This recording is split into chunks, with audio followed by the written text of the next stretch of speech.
Welcome to Trinity Radio. I'm so glad you're here. I'm Braxton Hunter, and this is the channel that loves atheists.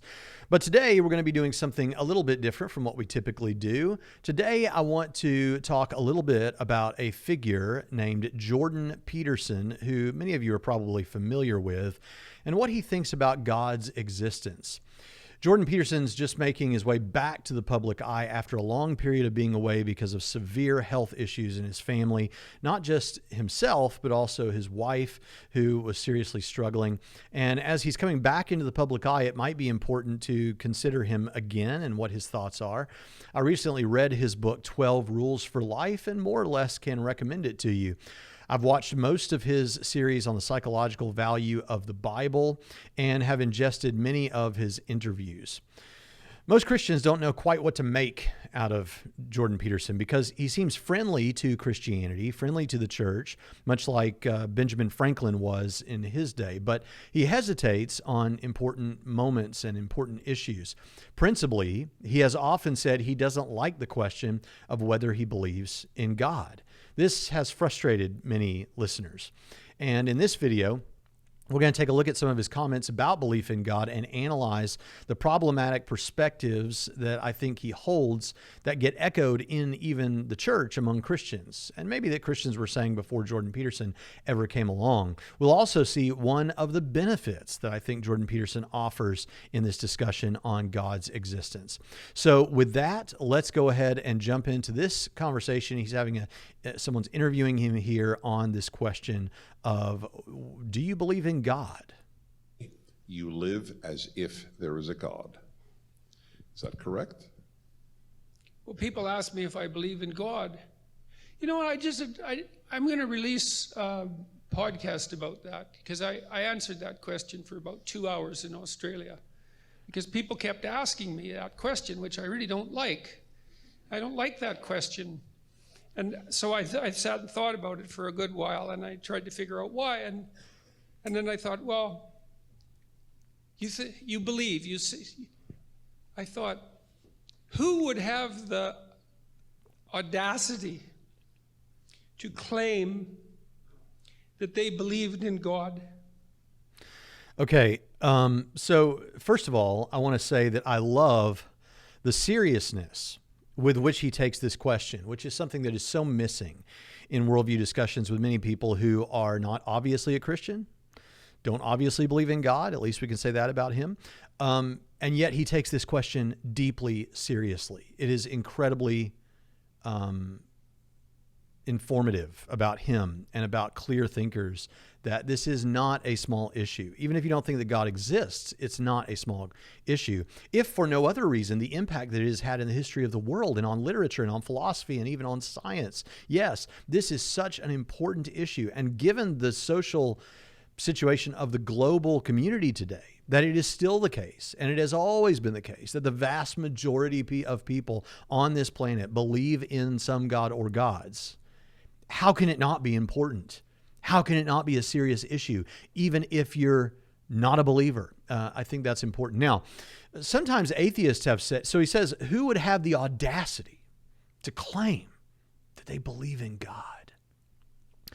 Now, if you're in the worldview discussions on YouTube, what may have jumped right into your mind is that sometimes atheists have said this same thing, but what they think by that, what they mean by that is, how can someone be so arrogant as to conclude that they've figured it out and God exists? I can think of people, atheists off the top of my head. How could you be so arrogant as to think you've figured it out, the secrets of the universe?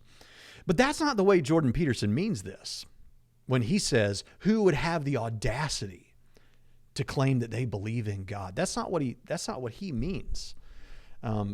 We know that if you listen to much Jordan Peterson, he has little patience for atheism, or at the very least, little patience for modern atheism.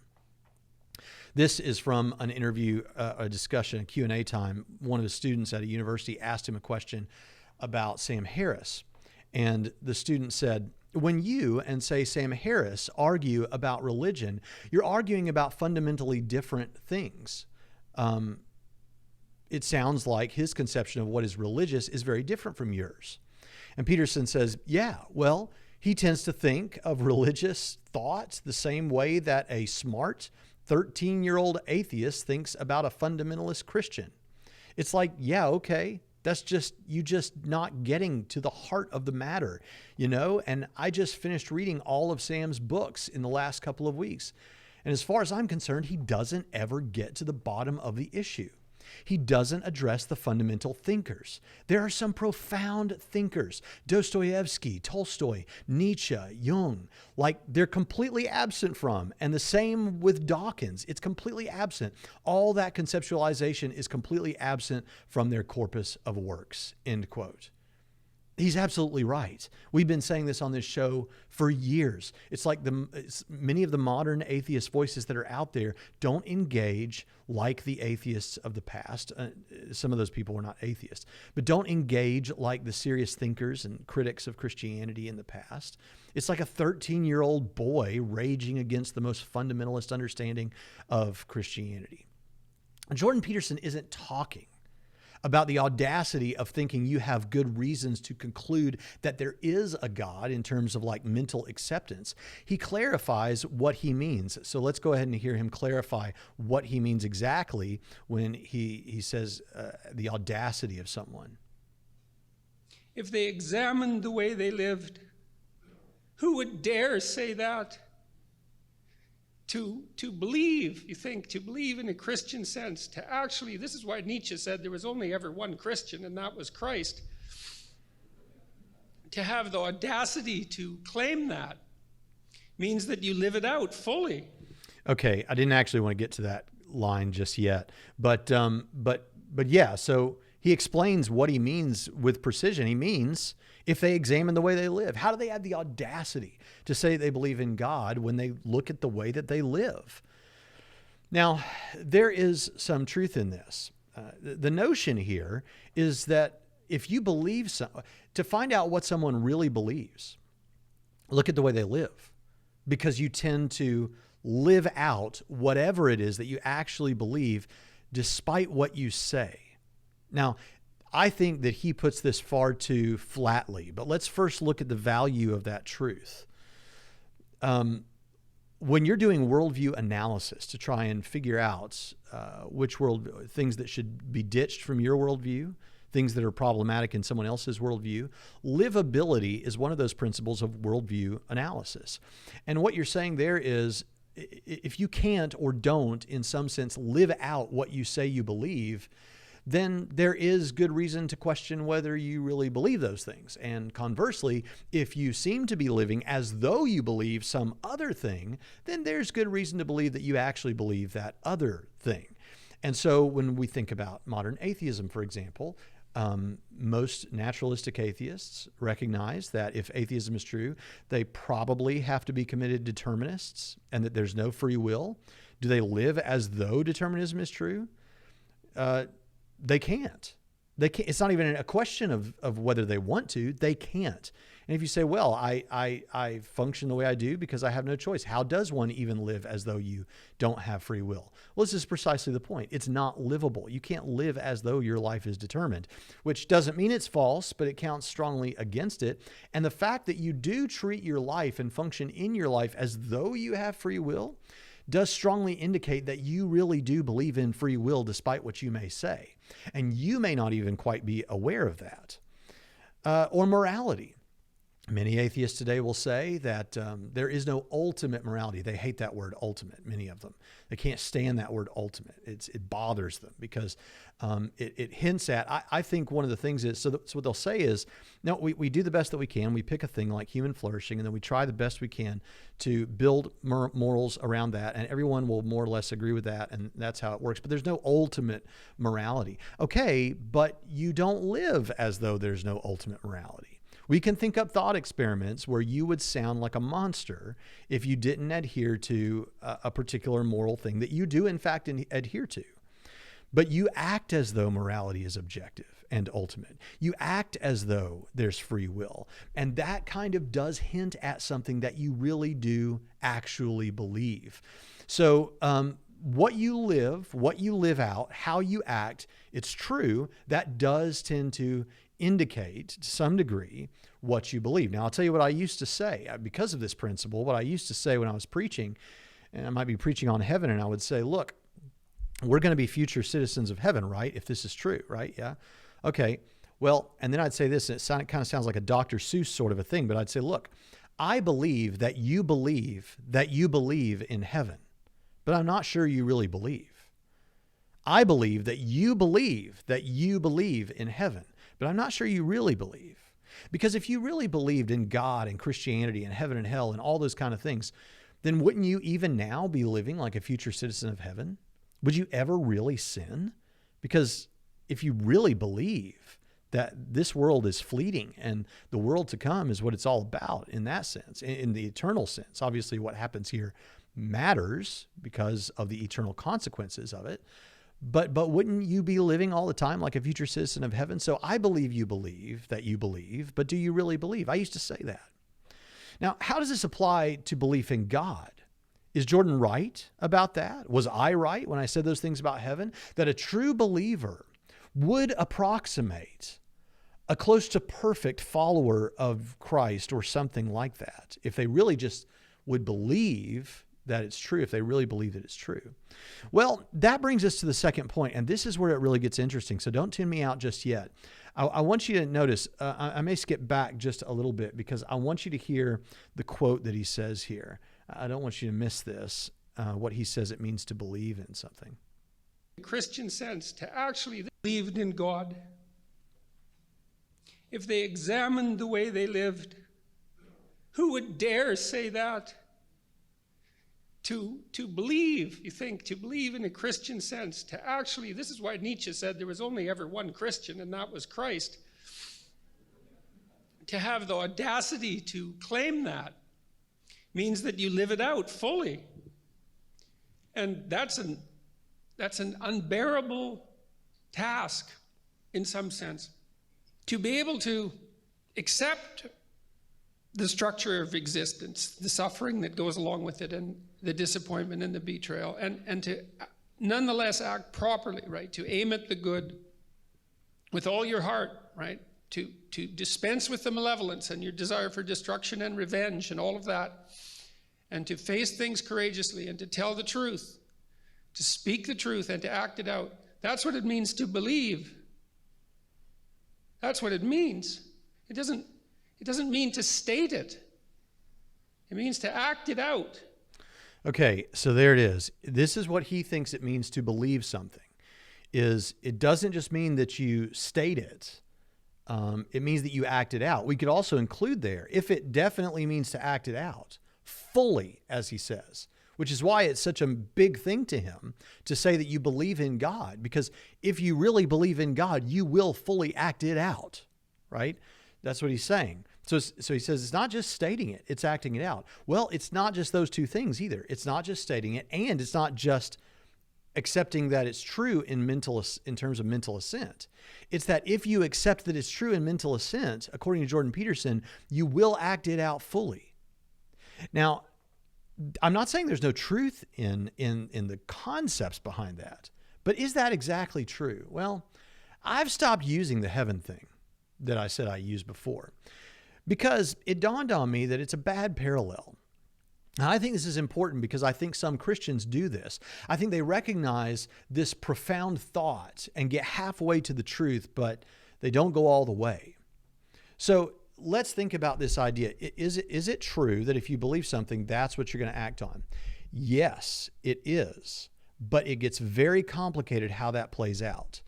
So think about, for example, dieting. Okay. Now, this I think proves more or less that Peterson's point fails. When you think about dieting or exercise, trying to lose weight, do I believe, so I'd like to lose weight.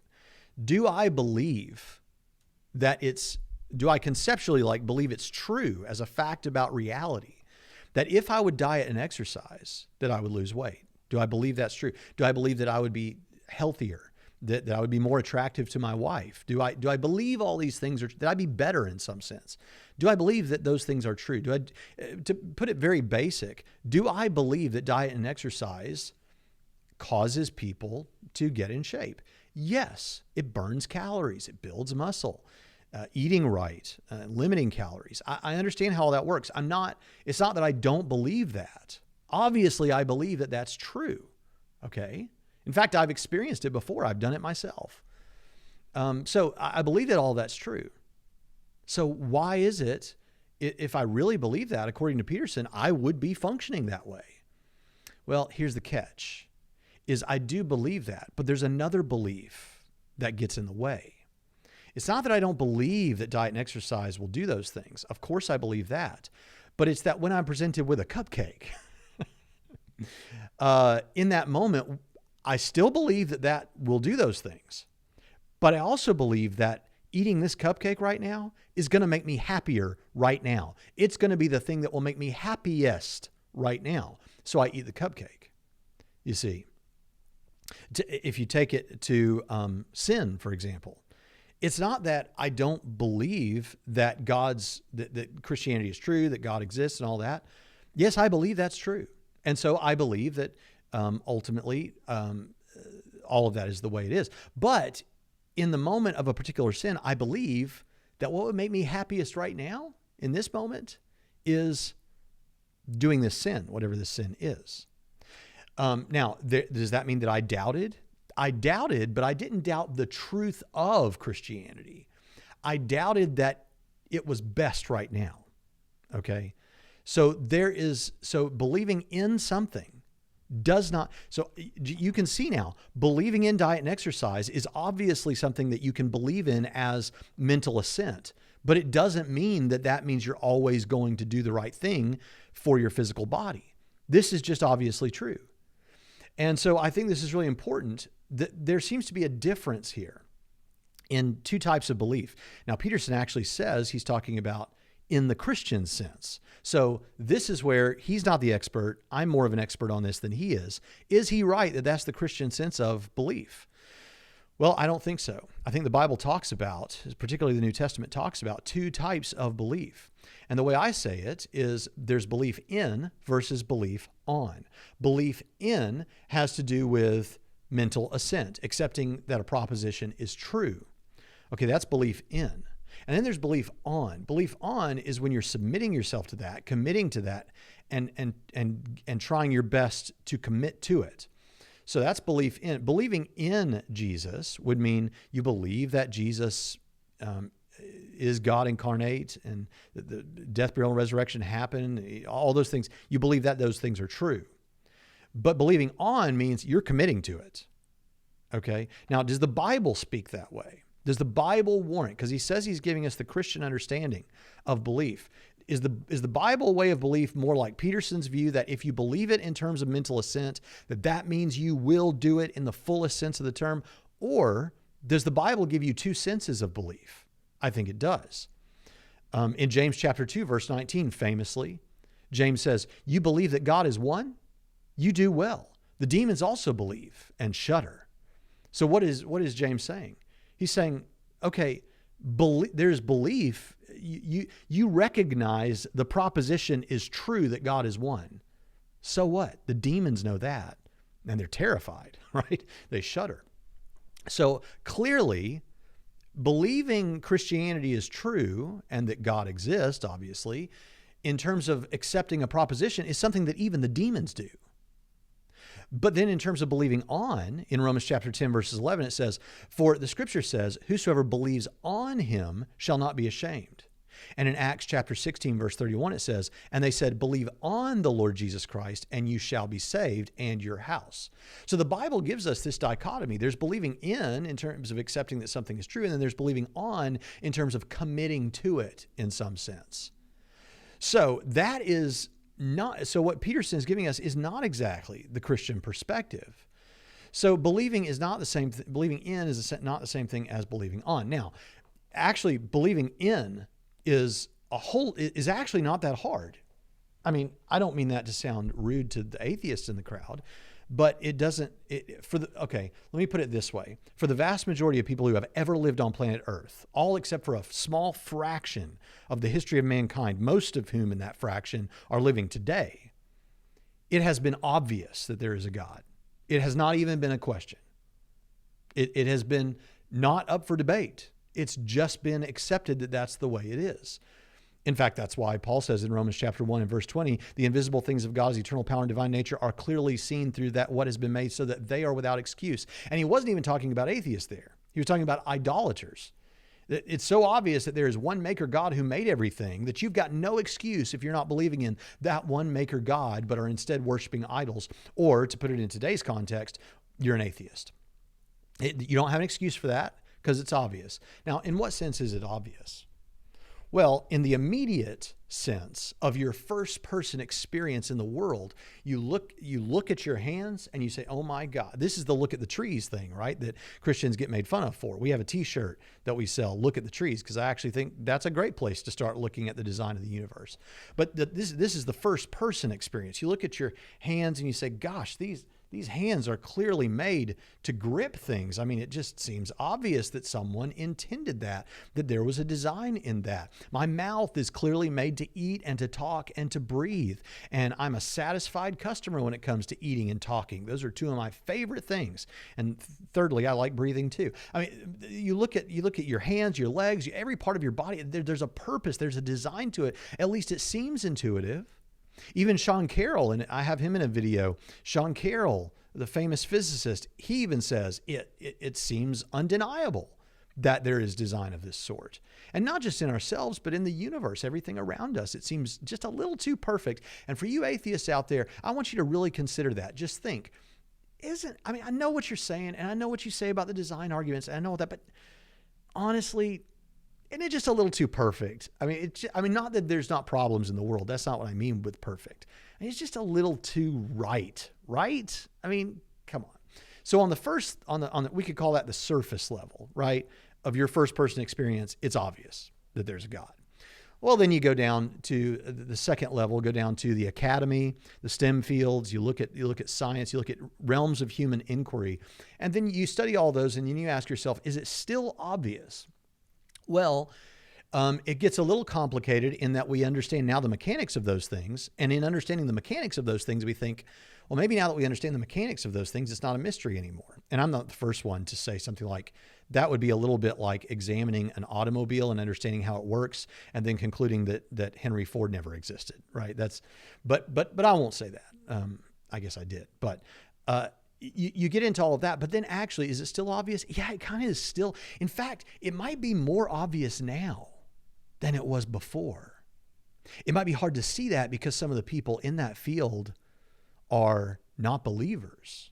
And there may be reasons for that. Political, getting the right position, something, I don't know. But honestly, it gets more obvious because now we understand that actually, we have this thing called consciousness. I mean, my gosh, I'm able to look around and think and communicate with other people and form thoughts in this. If I'm listening and believing what they're saying, this physical object that uses electricity and all this kind of thing, and that's happening, and I can communicate with other people, and they still have no idea how that works. Really, they really don't, honestly.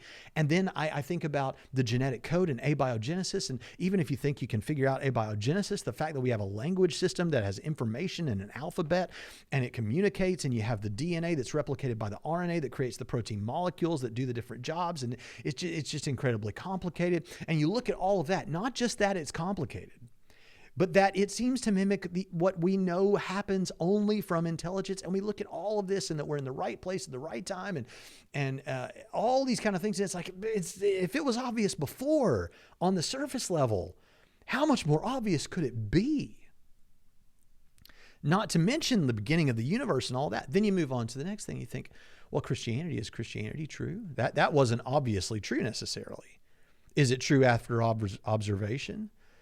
Well, you've got a God who would have wanted to interact with his people, and where would he have done that? Well, you've got this individual who is the centerpiece of human history, the most famous man who's ever lived, Jesus of Nazareth. And the historians agree that he believed that he was God's special agent to speak on God's behalf and to bring about the kingdom. And then after he was dead, buried, and a bunch of people claim that he rose again. And some of those people were willing to die for that claim and all of that. And then Christianity took over the world. And it really does look like if there's a God who wanted to communicate with us, there's good evidence that this is how he did it. So yeah, that seems really strong. And you look at all of that, and then you step back, and but especially with God's existence, you just look back and you say, is it obvious? And then you conclude at that point something like, now I'm believing in the truth of this. I may not be believing on yet.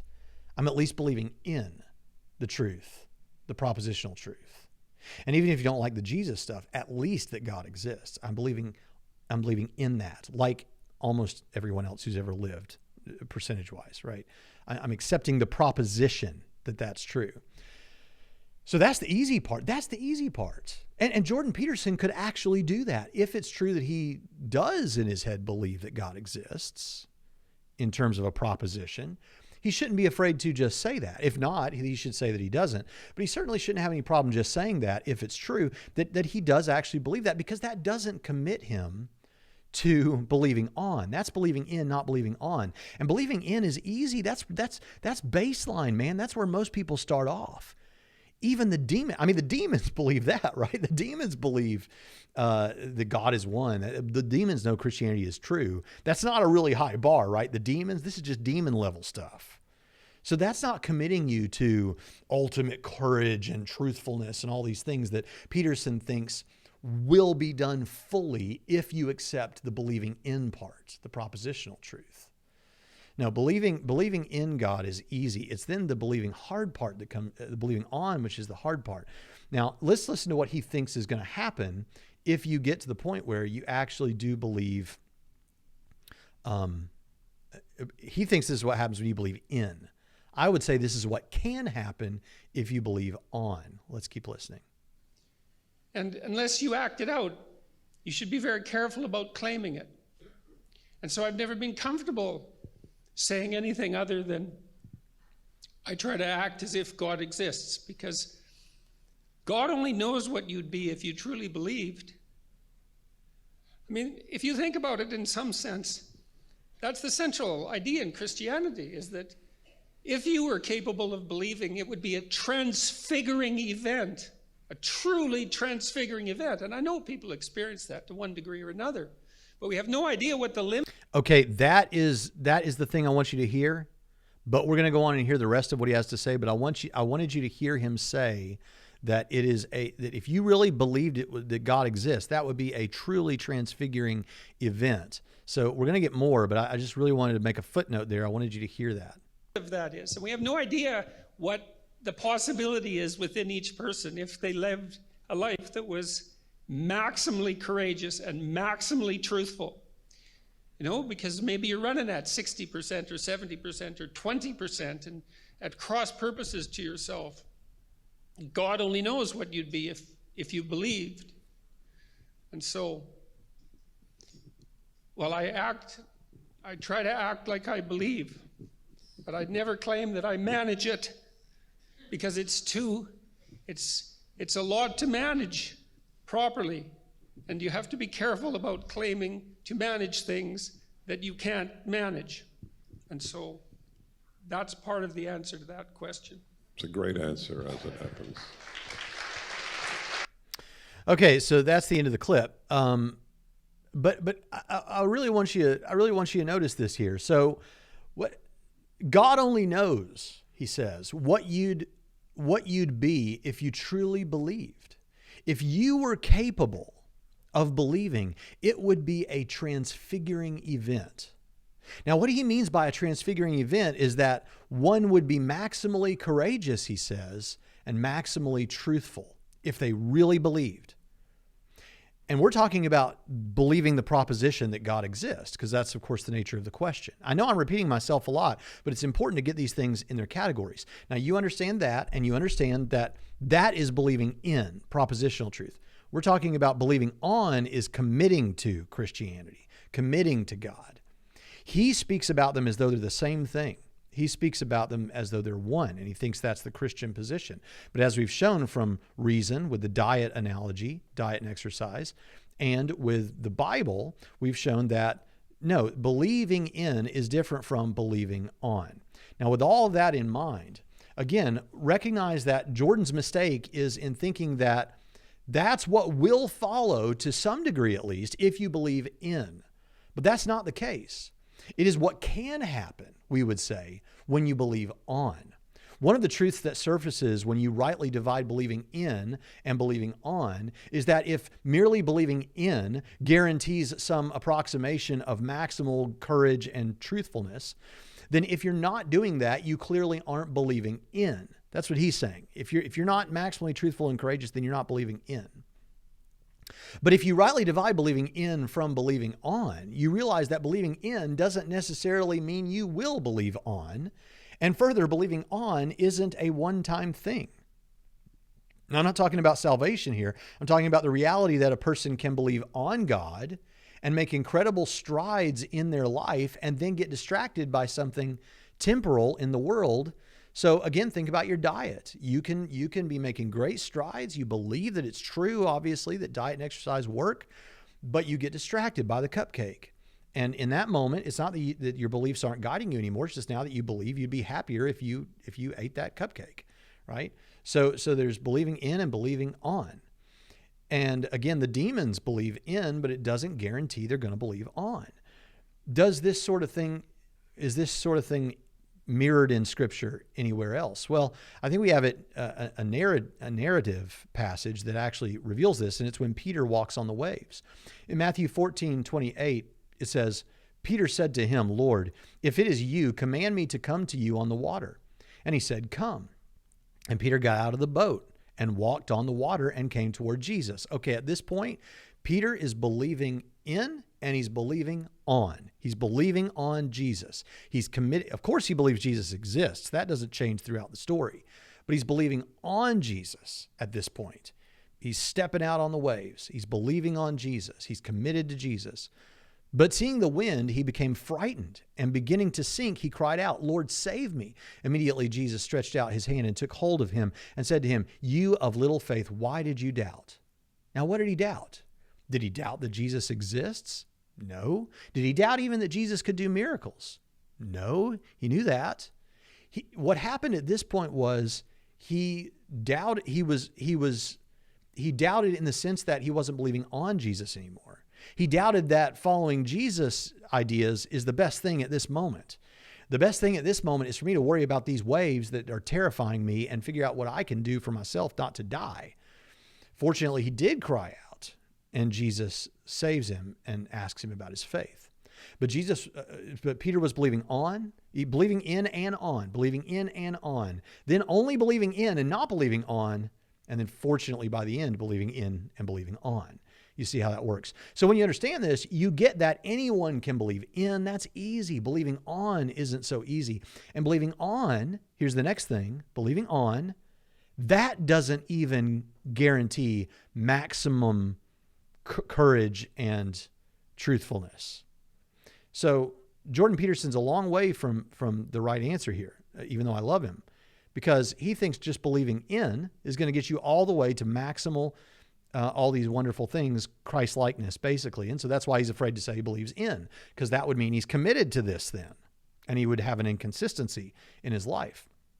But that's not true with just believing in, and it's not even necessarily true with believing on, because you understand now that you can believe on, just like you can believe on Jesus, and then after a while, not be believing on Jesus. Just like I can be committed to the diet and exercise and then get distracted and for a moment not be committed to the diet and exercise. That's to my mind what it means to be filled with the Spirit, is to be believing on all the time. Here's where Peterson is right. There is no limit to what a man or woman could achieve for the kingdom if they would believe on all the time. That's to be filled with the Spirit, to be listening to the Spirit and following the Spirit, that is to follow God all the time. There's no end. You would get to maximal courage, maximal truthfulness. You would rise above all of these evils that so easily beset us if you could believe on all the time. And so that's what we strive to do. But the reason we're okay saying we believe in God and then recognize even that we can go further and believe on God and then just not be perfect all the time is because we recognize the reality that things can distract us. So does Jordan Peterson believe in God as a proposition? I don't know. But I do know that what he believes about Christian belief has some major problems that can be demonstrated by thinking about everyday life, like with diet and exercise, and wrong in the Christian sense if we look at the biblical data. I hope this has in some way been helpful, and I'll see you next time on Trinity Radio.